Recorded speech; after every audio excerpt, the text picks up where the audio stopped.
Voilà, bonjour à tous et merci de votre fidélité à ce programme. C'est la matinale.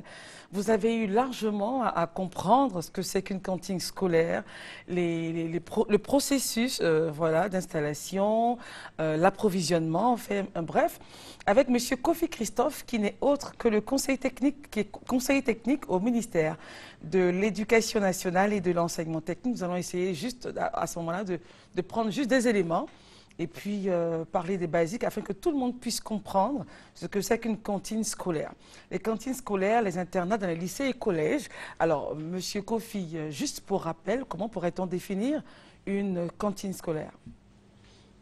Merci Christelle de nous offrir l'opportunité de pouvoir parler des cantines scolaires et des internats en Côte d'Ivoire. En fait, une cantine scolaire, comme l'élément l'a si bien montré, c'est un lieu à l'intérieur de l'école dans lequel, c'est un réfectoire dans lequel un élève il peut se restaurer à un coût de 25 francs par repas. C'est tout l'étendue du territoire, hein. Ça va être le prix uniforme. Oui, le prix il est uniforme sur toute l'étendue du territoire ivoirien. 25 francs. 25 francs par repas. Et ça suffit à couvrir les charges? Non, parce que, il faut le dire, il y a la contribution de l'État. Oui. Et il y a aussi l'apport des partenaires techniques, comme le PAM, comme le PAM, le Programme alimentaire mondial, qui vient en appui au gouvernement ivoirien pour faire fonctionner les cantines scolaires. Alors, est-ce que toutes les écoles ont droit à avoir des cantines scolaires où il faut des particularités? Toutes les écoles peuvent avoir une cantine scolaire. Voilà. Ce n'est qu'une question de moyens. Mais progressivement, les écoles doivent pouvoir avoir une cantine scolaire. Mais il faut aussi que les parents expriment aussi ce besoin-là d'accompagner l'école en créant des cantines et permettre aussi à l'État de leur venir en aide par la suite. Les parents via les COGES? Voilà, via les COGES. Les chefs d'établissement peuvent organiser les parents dans ce sens-là, parce que c'est ça, disons, les comités de gestion dans les établissements. Il y a les parents d'élèves, il y a l'administration scolaire. Donc il faut toute une organisation pour sensibiliser les populations à se mobiliser autour des écoles, de sorte à pouvoir créer des cantines scolaires. Alors lorsque les parents manifestent le désir, qu'est-ce qui se passe? Ils viennent voir ils viennent au ministère et disent du moins, nous avons besoin d'une cantine scolaire dans notre établissement, dans notre région. Ça se passe comment? Oui. Le processus d'installation. Oui, les parents qui sont dans une région donnée, qui ont besoin de créer une cantine scolaire, s'adressent d'abord aux autorités de l'éducation nationale locale. Ensuite, l'information est transmise à la structure technique du ministère. Ça ne prend pas assez de temps, n'est-ce pas? Voilà, qui est la cantine scolaire. Non, ça va très rapidement. Qui est la direction de la cantine scolaire, qui étudie, disons, les dossiers et qui apporte une suite. C'est comme ça que le processus est lancé. En combien de temps on peut avoir l'installation d'une cantine? Vous avez dit que ça ne prend pas assez de temps? Non, je ne pense pas. Tout dépend de la construction. Ah oui, parce qu'il faut construire, il faut construire le réfectoire en question. C'est ça. Sinon, administrativement... Et les frais sont à la charge de qui pour la construction du réfectoire? Ça dépend. Lorsque les parents eux-mêmes prennent en main, en fait, l'installation de la cantine... Donc, des cotisations. Voilà, il y a une cotisation. Voilà, c'est ça aussi. Il faut se mobiliser autour de l'école. Il faut accompagner l'école. Parce que l'État ne peut pas tout faire. C'est clair. C'est ça. D'accord, donc ça c'est bien compris. On ne va pas rentrer. Si vous avez besoin d'une cantine scolaire dans votre région, donc mobilisation et déjà voir la structure, la représentation de l'éducation nationale de votre zone. Et puis à ce moment-là, évidemment, une cotisation, mais les parents ne peuvent pas tout faire. Oui. Évidemment, ils seront accompagnés par... Ils seront toujours accompagnés. Dans la construction, évidemment. Dans la construction. D'accord. Et aussi dans l'approvisionnement des cantines scolaires. Voilà, j'ai dit que l'État avait une grosse part dans l'approvisionnement de ces cantines-là. Il y a aussi les partenaires techniques et financiers, tels que le PAM. Voilà. Mais il serait bon, comme on l'a vu dans certaines régions, que les cadres puissent déjà s'organiser afin d'accompagner les différentes cantines sur leur espace. Ça, c'est très bienvenu aussi. Ça serait bien. Voilà. Alors, revenons principalement à cette école que nous avons vue. Notre cher confrère, Laurent Banga, dans cet élément, a pointé du doigt une école à Bobo Clocha. Et on a tous eu un pincement au cœur de voir les conditions dans lesquelles les enfants étudiaient. Alors, est-ce qu'au jour d'aujourd'hui, nous sommes toujours dans la même situation? Ou, depuis donc, ce documentaire-là, jusqu'à aujourd'hui, la situation a évolué? En fait, cette école, comme Madame le ministre l'a si bien souligné... Que nous voyons déjà à l'antenne. Oui, cette école que Madame le ministre a si bien souligné dans son intervention, dans l'élément filmé que nous venons de voir, cette école fait partie des écoles à réhabiliter. Elle l'a si bien dit. Et le plan de réhabilitation au niveau d'Abobo, il y a déjà eu 10 écoles qui ont été réhabilitées. Voilà, qui ont été réhabilitées. Et ce n'est que progressivement que toutes les écoles... Elles sont à la 11e école à ce moment-là. Et présentement, nous sommes, disons, dans la période des vacances. C'est la saison, je veux dire, favorable pour la réhabilitation. Voilà. Et donc, cette école, je vous le dis que cela a été souligné par Madame le ministre, elle sera réhabilitée. D'accord. Voilà. Alors, quand on voit un peu l'environnement de l'école, la réhabilitation, évidemment, ne peut pas se faire sans l'apport des riverains pour que cela soit une synergie complète. Il faut bien que les riverains qui habitent autour de cette zone-là puissent également vous aider. Parce que dans cet élément, on a bien compris l'importance de la compréhension qu'ils doivent avoir de l'espace que les enfants utilisent. Effectivement, Christelle, c'est cela. Parce que c'est l'apport des parents. Parce que cette dynamique partenariale qu'on appelle autour de l'école, c'est cela. C'est-à-dire que les parents d'élèves se mobilisent autour de l'école, que c'est l'école de nos enfants. Il faut pouvoir faire en sorte que nos enfants puissent étudier dans les conditions idoines. Alors, il faut éviter certains comportements. C'est-à-dire qu'il faut que le cadre de l'école soit assaini. Assaini, ça c'est clair, c'est la première des choses. Voilà. Oui. Et ça, il y va aussi de la responsabilité des parents. Voilà. Ce genre d'image n'est pas très belle à voir. C'est pas très beau. Voilà, c'est pas trop beau à voir. Voilà. Et les donc, enfants il mangent faut que... à côté des immondices, ils l'ont dit, les odeurs et tout. Alors, à quoi ça sert de manger et puis de retourner à la maison malade? Voilà. Oui, et c'est cela. C'est-à-dire que c'est cela, que chacun prenne, disons, ses responsabilités.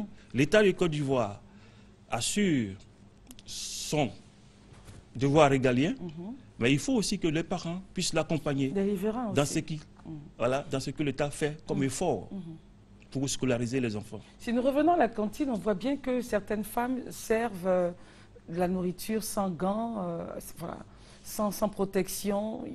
C'est vraiment très très basique, comme à la maison. C'est intéressant, c'est vrai, ça crée un cadre assez convivial, mais il y a aussi des mesures d'hygiène à voir. Oui, en fait, nous sommes très regardants sur les mesures d'hygiène. Ben, effectivement, comme M. Laurent Banga l'a souligné aussi, c'est qu'il y a des faiblesses qu'il faut corriger. Et ça, nous en sommes conscients. Et progressivement, nous attelons à corriger toutes ces faiblesses-là. Et je vous l'ai dit que Madame le directeur des cantines scolaires a dû fermer certaines cantines pour manque d'hygiène. OK. Voilà. Donc c'est pour dire que non, que nous regardons. Il y a un contrôle. Voilà, il y a un contrôle. Voilà. D'accord. Alors, au total, si vous venez de nous prendre en marche, vous êtes en train de suivre la matinale et nous parlons des cantines scolaires. Notre invité n'est autre que M. Kofi Christophe, conseiller technique au ministère de l'Éducation nationale et de l'enseignement technique. Pour rappel, les cantines scolaires sont au nombre de 5 845 en Côte d'Ivoire et justement avec plus de 7 000 tonnes de vivres distribués. Pour rappel, vous êtes soutenu par des partenaires. C'est cela. Et on voit bien aussi, dans cet élément, on a bien compris qu'il y avait des groupements qui essayaient à leur humble niveau d'apporter quelque chose. Effectivement, il y a les groupements de coopératives, surtout des coopératives de femmes, qui se mobilisent autour des cantines scolaires et qui produisent et qui approvisionnent ces cantines-là en vivrier. C'est aussi des activités génératrices de revenus qui se développent autour de l'école. Autour de la cantine scolaire. Là, on sent bien qu'il y a une synergie avec les cadres. Il y a une synergie. C'est pour cela qu'on parle de programme intégré. Intégré, oui. Voilà. De pérennisation des cantines scolaires. Le hic, c'est que au primaire, il y a les cantines scolaires. Oui. Et lorsqu'ils arrivent au secondaire, paf, ils sont coupés de tout. Oui. Et ils doivent maintenant faire face à la vie. Enfin, ils sont livrés à eux-mêmes. Qu'est-ce qui est prévu pour le secondaire? Effectivement, il y a déjà des écoles secondaires qui fonctionnent avec des cantines. Quelques écoles. Il y en a 78 lycées et 26 collèges qui possèdent des cantines. 78 lycées, 26 collèges. Oui. Est-ce que, enfin, c'est très peu pour oui, du territoire. Je suis d'avis avec vous que c'est peu. C'est peu, mais c'est progressivement que le programme va atteindre l'enseignement secondaire. Pour l'instant...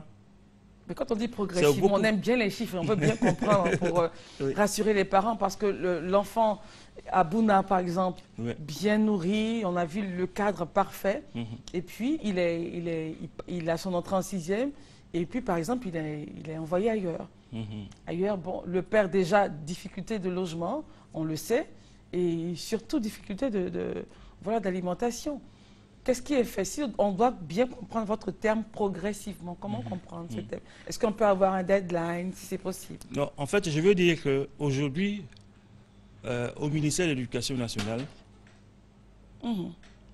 ce sont les choses auxquelles nous pensons lorsqu'il y a de nouvelles constructions.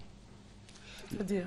En fait, dans toute construction, d'un nouveau collège, effectivement, on prévoit un espace pour les cantines scolaires. Oui, les anciens. Maintenant, les anciens, comme je le dis, il y a un programme et ça sera progressivement que ces anciens-là seront dotés aussi de cantines. Mais il faut aussi que, comme je le dis, l'État ne peut pas tout faire. Il faut que les parents se mobilisent autour de l'école pour accompagner l'État dans ce sens-là. Ce que l'État peut faire, l'État va le faire. Mais il faut aussi que les parents expriment ce besoin-là pour accompagner l'État. Quelles sont les solutions palliatives que vous proposez, par exemple? Hormis les parents, c'est-à-dire que dans un établissement qui date de... Bon, enfin, voilà, depuis lors, les parents doivent se mobiliser et avoir la même attitude, la même démarche que l'installation d'une cantine scolaire, par exemple. Voilà, c'est cela. C'est cela. En fait, ce qui est fait au primaire peut être répliqué au secondaire. Mais il faut d'abord que les parents se lèvent. Voilà, il faut que les parents se lèvent. C'est-à-dire que l'administration fera sa part. Mais l'administration ne pourra pas tout faire. Alors, il faut aussi que les parents puissent accompagner l'administration scolaire dans, comment on appelle ça, dans l'effort de multiplication des cantines dans le secondaire.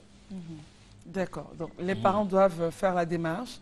Et puis, comme on a parlé de synergie avec les cadres, évidemment, des régions.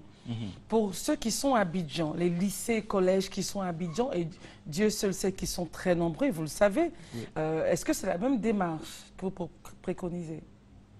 Oui, la même démarche peut être, disons, préconisée. Mais il y a aussi que la chose dans le plan, d'installation des cantines scolaires, le ministère lui-même prend en charge certains établissements pour les doter en cantines scolaires. Les anciens, les nouveaux, vous avez dit? Il y a aussi les anciens. Ok. Voilà. Les anciens établissements aussi sont une chose. Quels sont les critères qui feraient par exemple, que sur 2 établissements anciens, 2 lycées qui datent, l'un serait doté d'une cantine scolaire et l'autre pas? Y a-t-il des critères particuliers? Non. En fait, les critères, c'est une question de moyens disponibles. Et d'espace peut-être? Voilà, et d'espace aussi. Si les moyens sont disponibles et que l'espace est disponible. Les moyens disponibles par le ministère? Par le ministère ou par comment on appelle ça? Par les parents. C'est ça aussi. Parce que si le besoin est vraiment là et que les parents prennent les choses en main, on peut créer la cantine. Il y a aussi, comme je le dis, que le ministère, aussi dans son plan de développement des cantines scolaires, prévoit l'installation des cantines scolaires dans les anciens d'établissements secondaires, comme dans toute nouvelle construction d'établissements secondaires. Voilà. Alors là, c'est vraiment pour le secondaire, mais in fine, l'objectif, c'est de voir le retour florissant des internats en Côte d'Ivoire. Ce serait vraiment l'aboutissement. La cantine au scolaire, la cantine au secondaire, internat, pourquoi pas? Alors, qu'est-ce qui est prévu? Déjà, sur le point des internats, on va faire un petit point avec votre permission. Les internats en Côte d'Ivoire, bon, Abidjan 1, Cocody, au lycée Sainte-Marie, à Benjerville, lycée Mamie Fété, ou Fouet-Fété, à Boaké, 2 établissements ont un internat, lycée moderne de jeunes filles de Boaké et le lycée classique moderne 1 de Boaké. À Dabou, évidemment, le lycée Leboutou a un internat. À Daoukro, le lycée moderne 1. À Korogo, le lycée moderne au Fouette-Boigny. Au Diéné, le lycée moderne au Diéné. Yamoussoukro, le lycée scientifique. Et lycée Mami Adjoa de Yamoussoukro. C'est très peu pour toute la Côte Oui, ça d'Ivoire. fait 10. Il y en a qui sont fermés même. Oui. Il y a des internats qui sont fermés en ce Oui. moment. Ouais. Ça fait 10 établissements secondaires qui fonctionnent avec le régime internat. Dont 3 établissements filles. Quand vous prenez Bingerville, Oui, Sainte-Marie oui. et Mami Adjoa de Yamoussoukro. Et le lycée jeune, non, le lycée moderne, jeune fille de Le lycée jeune fille de Boaké, qui lui aussi possède un internat, est en réhabilitation. Ah d'accord, Voilà. donc il pourrait rouvrir à cette rentrée prochaine. Voilà, voilà, effectivement. D'accord. Alors, Voilà. et les internats qui sont fermés, Bon, on sait très bien que ça va régler pas mal de problèmes. oui, cela va régler pas mal de problèmes. Oui. Il y a 10 qui fonctionnent déjà avec des internats. Il y a 7 lycées d'excellence de jeunes filles qui seront créés et qui vont fonctionner aussi avec des internats. Ok, d'accord. Et c'est là, c'est dans la politique de la protection de la jeune fille. Oui, bien sûr. Lutte contre la grossesse en milieu scolaire, parce qu'il faut permettre aux filles d'être dans un cadre idéal, pour se adéquat, concentrer aussi sur voilà, l'étude, pour étudier. Et donc, cela va leur permettre de se maintenir et d'être performantes dans nos établissements. Donc, il y a 7 lycées qui sont prévus. Il y a à Daloa, à San Pedro, à Odiné, à Mans, à Dimokro, à Bondoukou et à Abidjan. Donc, ces 7 lycées-là seront dotés d'internats. Seront dotés d'internats et ce sont des lycées d'excellence jeunes filles. Seulement jeunes filles? Seulement jeunes filles. D'accord. Alors, pour terminer, M. Kofi, Christophe, que dire, un appel à lancer aux parents, parce qu'ils sont une pièce maîtresse dans ce processus-là, et puis évidemment les cadres pour aider les régions. Un appel rapidement. Oui. Alors, on va faire l'appel, après la pub, on y va.